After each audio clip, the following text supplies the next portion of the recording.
Imagine this. It's 2025. An NBA player, just like former Toronto Raptors forward Jontay Porter, gets banned for fixing prop bets. Behind the headlines lurks the shadow of organized crime. This is not fiction. This is reality, where the Mafia still plays the game.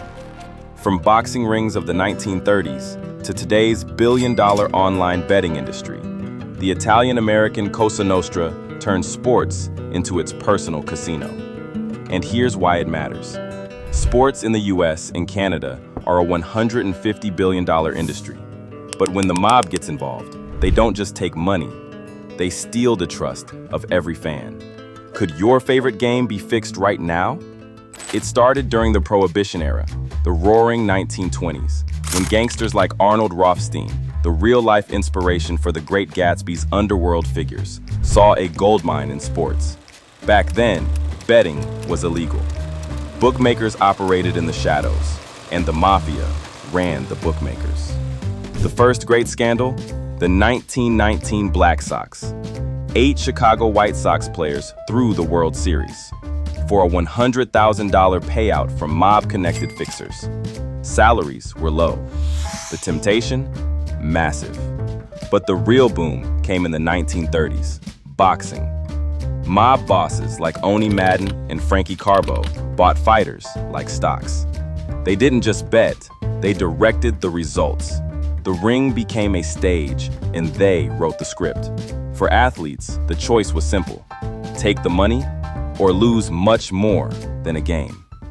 The Mafia didn't just take money, they broke careers, they broke people. Jake LaMotta, the Raging Bull.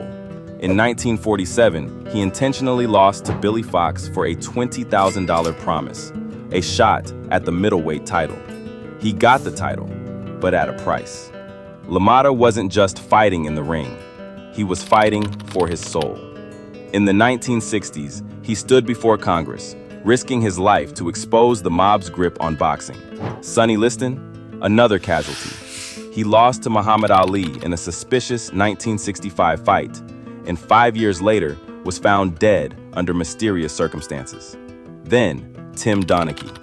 In 2007, the NBA referee was caught betting on games he officiated, feeding inside information to mob-linked gamblers.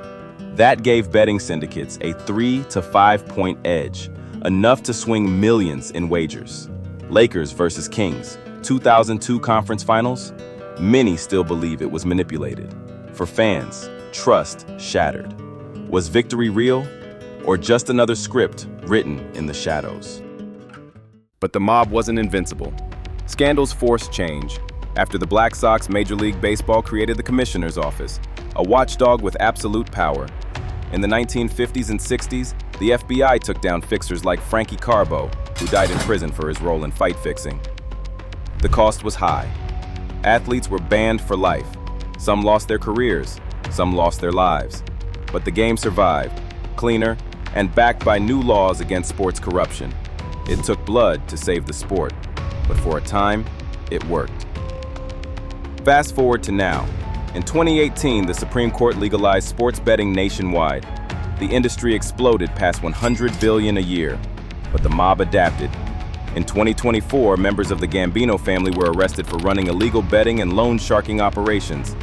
In 2025, a soldier in the Lucchese family pleaded guilty to racketeering tied to sports gambling.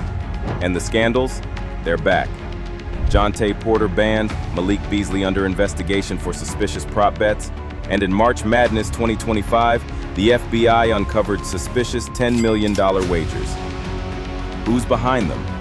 The Mafia is like a ghost. You can't see it, but it's still there. If you're shocked, hit that like button. Think the mob's still out there?